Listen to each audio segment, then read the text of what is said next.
கங் கணபதியே நம. அனைவருக்கும் வணக்கம். கந்த புராணத்தின் இந்த பதிவை உங்களுடன் பகிர்ந்து கொள்வதில் மிக்க மகிழ்ச்சி அடைகிறேன்.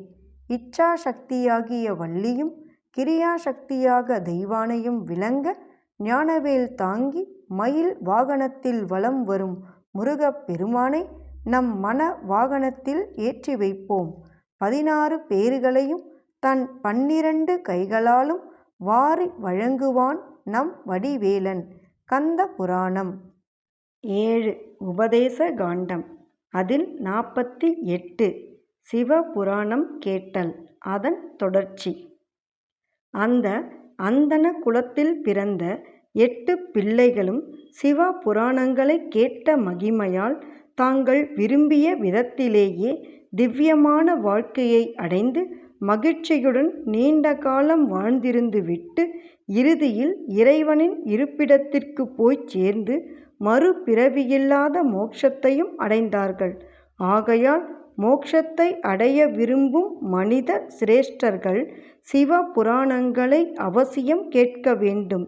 இவ்விதமாகவே சிவ புராணங்களை கேட்டதன் மகிமையால் இந்த உலகத்தில் அநேக மனிதர்கள் சகல சௌபாக்கியங்களையும் அடைந்து சக்தியையும் பெற்றிருக்கிறார்கள். கணக்கில்லாத மனிதர்கள் மோட்சத்தையும் அடைந்திருக்கிறார்கள். மனிதர்கள் மட்டுமென்ன, பசுக்கள், பறவைகள், மற்ற விலங்கினங்கள் கூட சிவ புராணங்களை கேட்டதன் மகிமையால் சிவலோகத்தை அடைந்து மகிழ்ந்திருக்கின்றன. அதர்வண வேதத்திலும் இவ்விதமாகவே கூறப்பட்டிருக்கிறது.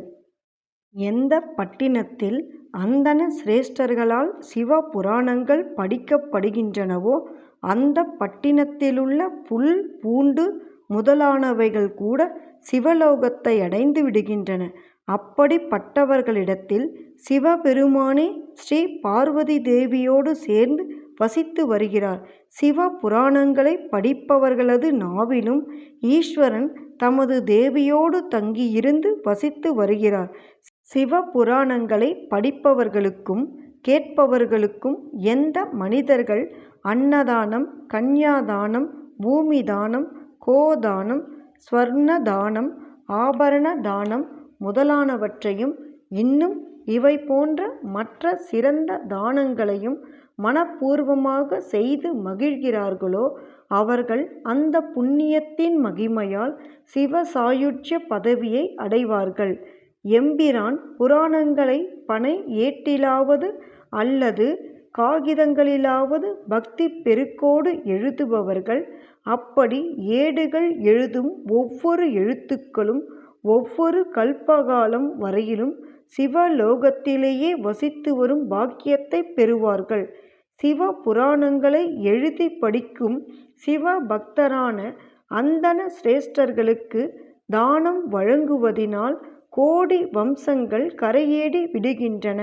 அவர்கள் புத்திர பௌத்திரங்களோடு சகல போக பாக்கியங்களையும் இந்த உலகத்தில் அனுபவித்து மகிழ்ந்திருந்து விட்டு இறுதியில் அழகிய விமானத்தில் ஏறிக்கொண்டு சிறந்த சிவலோகத்தை அடைந்து மோட்சத்தையும் அடைவார்கள். எந்த பிராமண சிரேஷ்டர்கள் சிவாலயத்தில் பக்தி சிரத்தையோடு சிவ புராணங்கள் அடங்கிய புஸ்தக சாலை ஒன்றை ஏற்படுத்தி அந்த ஆலயத்திற்கு சுண்ணாம்பு, வர்ணக்கலவை முதலானவற்றை பூசி அதில் விதானம் முதலியவற்றையும் நிர்மாணித்து அலங்காரம் செய்து அதில் புராண புத்தகங்களை வைத்து மங்கள வாத்திய முழக்கங்களோடும் ஸ்தோத்திர பாடல்களோடும் தூப நெய்வேத்தியங்களோடும் பூஜை செய்து வழிபடுகிறார்களோ அவர்கள் கோடி சிவலிங்கத்தை பிரதிஷ்டை செய்ததின் சிறந்த பலனை அடைந்து பூலோகத்தில் சகல போகங்களிலும் திளைத்தவர்களாக வாழ்ந்திருந்து விட்டு இறுதியில் தெய்வ விமானத்தில் ஏறி தேவேந்திரன், திக்பாலகர்கள், பிரஜாபதிகள், பிரம்மா, விஷ்ணு முதலான தேவர்கள் அனைவராலும் வணங்கி பூஜிக்கப்பட்டு சிவலோகத்தை அடைந்து மோட்சத்தையும் அடைந்து விடுகிறார்கள். ஆனால் அதற்கு மாறாக எவனொருவன் சிறிதும் அக்கறை இல்லாமலேயே அலட்சிய பாவத்துடன் சிவ புராணங்களை படித்து வருகிறானோ அல்லது கேட்டு வருகிறானோ அப்படிப்பட்டவன் நிச்சயமாக நரகத்தில் வீழ்ந்து வருந்தி உழலுவான். இந்த அத்தியாயத்திலுள்ள கதைகளையும் கருத்துக்களையும் பக்தி சிரத்தையோடு படிப்பவர்களும் கேட்பவர்களும் சிவ புராணங்கள் அனைத்தையும் படித்தவர்கள் அடையும் பயனை பெற்று மகிழ்வார்கள்.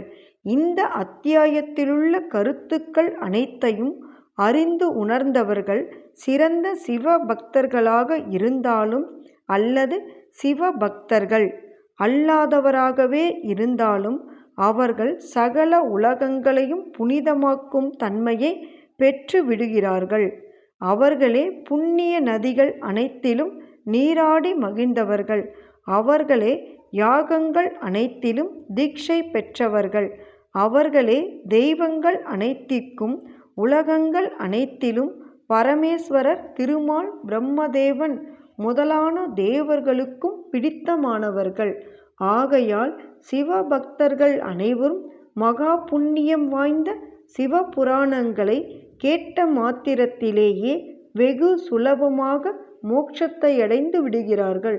மற்ற நலன்களை கோருபவர்களும் சிவபுராணங்களை கேட்ட மாத்திரத்திலேயே சகல நன்மைகளையும் சர்வ மங்களங்களையும் அடைந்து இன்புறுகிறார்கள்.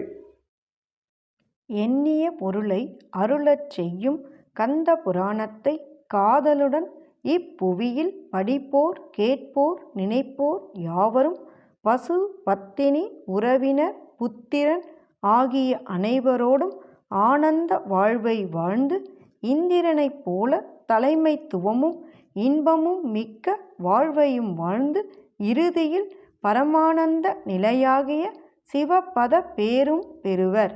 வேலும் மயிலும் சேவலும் துணை. கந்த புராணத்தின் தொடர்ச்சியை தொடர்ந்து கேட்க நமது ஆர்கேஎன் காலம் சேனலை சப்ஸ்கிரைப் செய்து பெல் ஐகானையும் கிளிக் செய்யுங்க. இந்த பதிவினை நமது ஆன்மீக அன்பர்கள் அனைவருக்கும் மற்றும் புராணங்களை கேட்க விரும்புபவர்களுக்கும் ஷேர் செய்யுங்க. பிடித்திருந்தா மறக்காம லைக் பண்ணுங்க, கமெண்ட் பண்ணுங்க. தொடர்ந்து கேட்பவர்கள் அனைவருக்கும் எனது மனமார்ந்த நன்றி.